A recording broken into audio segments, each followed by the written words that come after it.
nuestro invitado Wilson Negreira a propósito de su libro publicado por Rumbo Editorial. Estamos en Wilson contacto Fabal. con... Sí, Fabal, perdón, me dije mal el nombre, disculpas. No importa. Bueno, se ve que importa porque me interrumpiste. No, te ofrezco disculpas, Wilson. Wilson Fabal les decía, a propósito de su libro, que sirve hoy como excusa, buenísima excusa para que conversemos con él, Mujeres de Frontera, sin Frontera. Wilson, buen día y bienvenido. Buen día, ¿cómo estás? ¿Todo bien? Yo estaba pensando, ¿no? Que es buenísimo que Mujeres de Frontera, sin Frontera nos convoque, pero también, yo qué sé, tu vínculo con el Brasil, tu vínculo con el ajedrez, tu condición de experto en alimentación industrial, y tantísimas perlas más de un casi infinito collar también servirían de excusa para charlar largo y tendido, ¿no? Claro, yo creo que sí. Es solo ponerme a disposición de ustedes. Bueno, vamos arriba, me gusta que así sea. Reivindicativo y atrapante, el autor comprometido con su pueblo y la lucha política de mostrar la realidad que aún se esconde, retrata a la perfección el valor de las mujeres por abrir horizontes de futuro en nuestra sociedad. Esto lo dijo Maureen Zamora a propósito de tu libro. ¿Y crees que acierta en cuanto al objetivo que perseguís con Mujeres de Frontera sin Frontera? Sí, sí, Maureen es muy acertada. Es decir, las tres personas que abrieron opinión sobre el libro y están estampados allí, están en el camino cierto de lo que yo me propuse, ¿verdad? ¿Y qué es lo que te propusiste? Yo me propuse, cuando descubrí una historia que una mujer comenzó a contarme, percibí, no sé por olfato, porque sería que había una gran historia ahí. Porque siempre, como tuve muchos años en el interior de Rivera, aprendí a conocer, yo estuve en Minas de Corrales muchos años, 12 años, y aprendí a conocer ese interior.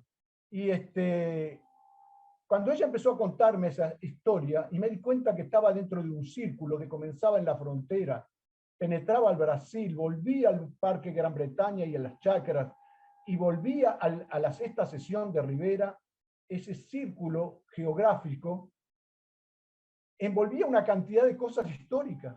Entonces percibí que yo estaba ante algo que valía la pena escribir. Uh-huh. ¿Qué es lo que a vos te ha llevado? ¿Cuál ha sido tu propia peripecia que te ha llevado a estar de diversos lugares, estar en contacto con lo que podríamos llamar lo fronterizo? Porque yo tengo raíces fronterizas y las raíces quedan en la tierra que aunque la cercena es la copa y el tronco, las raíces sí brotan en cualquier momento. Y en mí estuvieron presentes siempre. Yo siempre me sentí un hombre de frontera, ¿no? Siempre me sentí, aunque tengo hasta el acento de montevideano, porque nunca se me mezcló el portuñol. Trabajé en radio, trabajé en todo eso, y yo creo que eso ha sido un fundamento para que yo hiciera de ese ancestro fronterizo una raíz muy fuerte, ¿no?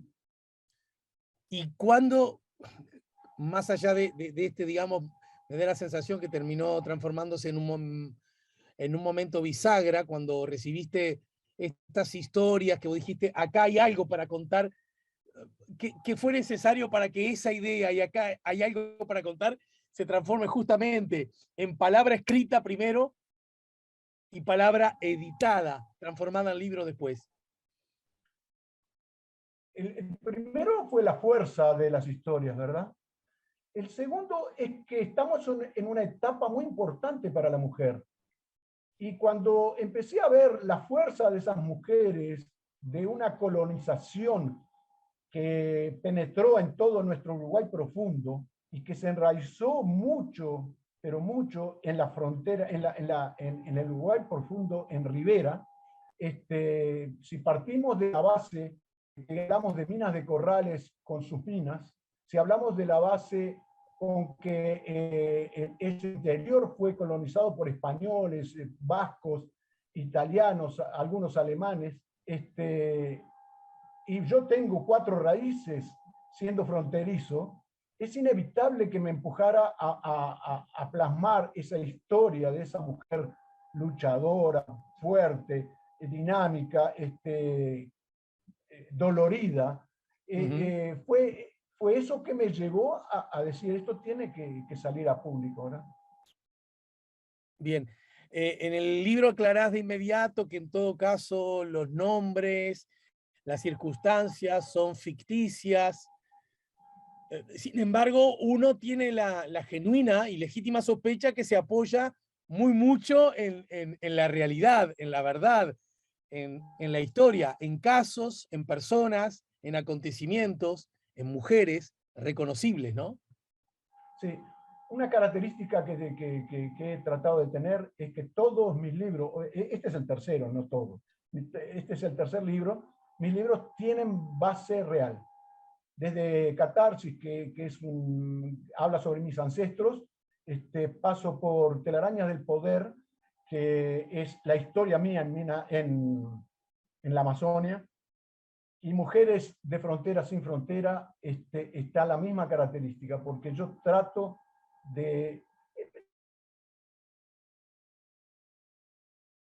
Estaba en Bahía, en una oportunidad que tuve en Bahía, fui a una fiesta en la cual era un homenaje a Jorge Amado, y en Jequié y Feria de Santana. En esa oportunidad tuve oportunidad de conocerlo a él, de hablar con él, y 2 cosas muy importantes él me dijo. La primera, que la mujer de él era la base importantísima de todo lo que él escribió. La segunda fue que todos los hechos reales, él creaba una figura ficticia para unir todos esos hechos reales. Y eso me quedó grabado. Me quedó grabado, y entonces cuando esta señora me empezó a contar las historias, estas pequeñas historias de una familia, yo me di cuenta que era mucho más que eso, porque el entramado colonial que tiene el interior une apellidos con apellidos, el mismo apellido, apellido con otro, y vuelve para atrás. Es como una telaraña de apellidos y de familias que se unen en una frontera, en un interior que queda aislado, en aquellas épocas era aislado, y lo llevaba a esas situaciones, ¿verdad? Claro. Desde esa perspectiva, y aún con el riesgo de que luzca torpe mi pregunta, ¿este es un libro pensado entonces solo para mujeres? Y voy más allá en mi torpeza. ¿Y solo para mujeres de frontera? No, no. Mujeres de Frontera y la historia que me contaron a mí me dio el pie para tocar cosas que yo las tenía guardadas y no tenía todavía cómo soltarlas, como es el problema de Mina de Corrales y su existencia minera, como es el problema de Salsipuedes, como es el problema de Don Pedrito, como es el problema de la guerra farropilia, que muchos ni tienen ni idea de causó la guerra farropilia, como es la idea de la revolución en Brasil que permitió entrar al Uruguay huyendo a una cantidad de comunistas y izquierdistas que entraron como me dio la oportunidad de hablar sobre la Segunda Guerra Mundial, que casualmente muchos de estos hechos están enraizados con ellos porque influenciaban mucho, principalmente en aquellas autoridades que existían en la época y que eran objeto de política y de digitación, ¿verdad? Entonces, eso me llevó a que Mujeres de Frontera fuera la oportunidad que tenía. Bien. El libro que en las librerías de todo el país, ¿cómo se mueve? ¿Cómo está generando, del mismo modo que vos andado por tantos lados, de qué modo el libro se las ingenia para andar por muchos lados también? Bueno, no. Tú sabes muy bien que pasar la barrera, los escritores, pasar la barrera de las distribuidoras es un problema serio, ¿verdad? No es un problema mío, es un problema de la editora, pero yo personalmente ya en la frontera, en el interior profundo, ya el libro está corriendo, ¿verdad? Además ha interesado muchísimo. Me Ha imagino. interesado. Sí, posiblemente haga un lanzamiento en Minas de Corrales, posiblemente haga un lanzamiento en Villadero y en Moirones. Y la gente le está llamando la atención porque en realidad, en el fondo, es la vida de todos ellos. Cuando alguien se mete con la vida de uno, corre el riesgo de que ese uno diga, ah, loco, gracias, me siento honrado, me siento privilegiado, me siento reconocido. Pero también se corre el riesgo a que digas, ¿y vos que te metes con lo mío? ¿Por qué ejerces un poder sobre mí que yo no te di? Déjame a mí con mis cosas como yo te dejo a vos con las tuyas. ¿Has tenido reacciones de una y otra corriente, por decirlo así? Bueno, de la segunda, muy poco, pero sí existe, porque existen temores, porque existen dolores, porque existen situaciones que son humanas. Claro. ¿Aló? Sí, sí. Se me entrecortó. Decía, situaciones que son humanas. ¿Qué más agregaste?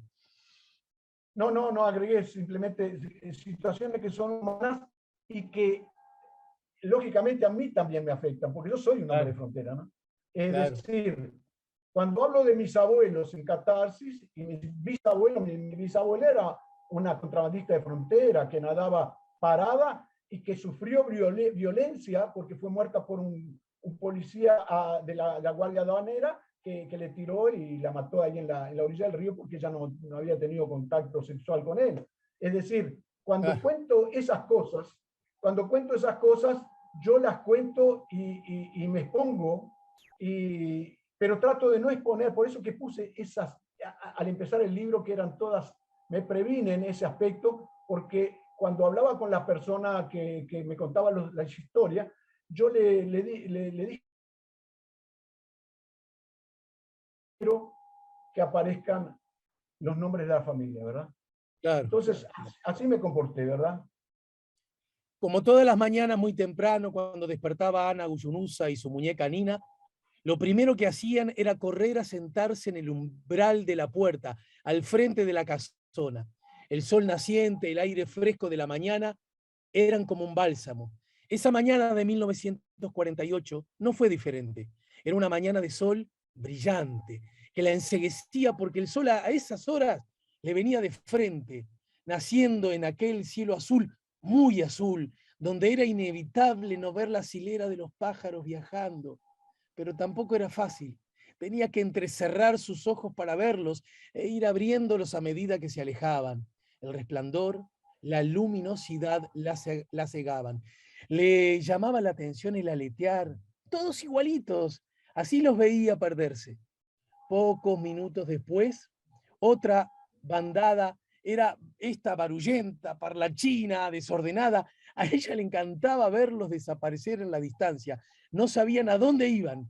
Le levantaba la cabeza a su muñeca Nina para que ella los viera. Mirá, mirá, Nina, qué lindos. ¿Te gustaría ir con ellos? Bueno, yo no te dejo. Me dejaría sola. ¿Cómo, ¿Cómo escribís? ¿En qué hora del día? ¿Tenés algún rito? Sí, yo escribo en las horas de la noche, pero cuando estoy en la etapa final, yo escribo y me olvido de dormir, de comer, muchas veces, me olvido, ¿De bañarte? hasta de bañarme. Me imagino. Me imagino. Porque a veces me Es más, olvido los vecinos dicen, ¿qué olor es ese? No, es que Wilson está terminando el libro. No, pero es algo que que te entra en la sangre de una manera que es imposible despegarse, porque estás en esa, te digo más, hay vecinos que me quieren mucho y vienen a ver qué pasa conmigo, si estoy bien con este asunto de la pandemia, todo eso, porque no me ven. Entonces, pero cuando yo termino el libro, a veces me piden de no verme, ¿no? Porque salgo a la calle, porque ando en la calle, porque hago gimnasia, pero a veces tengo problemas en invierno principalmente porque me siento a escribir y me olvido. Tirame, te voy a despedir ya, te agradezco mucho desde ya y nos queda pendiente otra charla por estos otros tópicos que vos abordás. Por supuesto, está hecha la invitación para que lleguemos a Mujeres de Frontera sin Frontera. Quiero que me quede claro, yo, que vivo en Montevideo, entonces no puedo ir a como suele ocurrir con los libros de Rumbo. Sí, yo creo que es como ocurre con los libros de Rumbo, porque yo todavía no lancé ninguno de los dos libros, ¿no? Con el Bien, asunto de la bien, pandemia evité eso, ¿no? bien. En todo caso, tirame un titular casi de qué hablamos cuando hablamos de empresario en alimentación industrial. Mira, yo trabajé para la compañía Vale do Rio Doce. Después que me alejé de la vida política y de todo eso social, yo me entré a una empresa, pequeñita empresa, que daba servicios para la compañía Vale do Rio Doce, que imagínate que trabajaba la GR francesa para ella y hacía 30.000 comidas día, ¿verdad? En 4 operaciones. Y yo llegué a hacer más de 15.000 o 20.000 comidas día con una empresita que empezó con 600 comidas y fue creciendo, creciendo, creciendo. Y cuando se vendió la compañía Vale do Rio Doce, yo sufrí las consecuencias, ¿verdad? Y ahí gané una licitación en Inti Raymi y fui a hacer 7.000 comidas días allí, ¿no? Pero la alimentación industrial es muy importante para esos grandes complejos, para esos grandes proyectos industriales y es muy complejo trabajar para ella. Es muy difícil el mantener durante 2 años, 4 años alimentando a 4 o 5 mil personas, ¿verdad? Bien. Bueno, lo dicho, sobran razones para que nos volvamos a encontrar.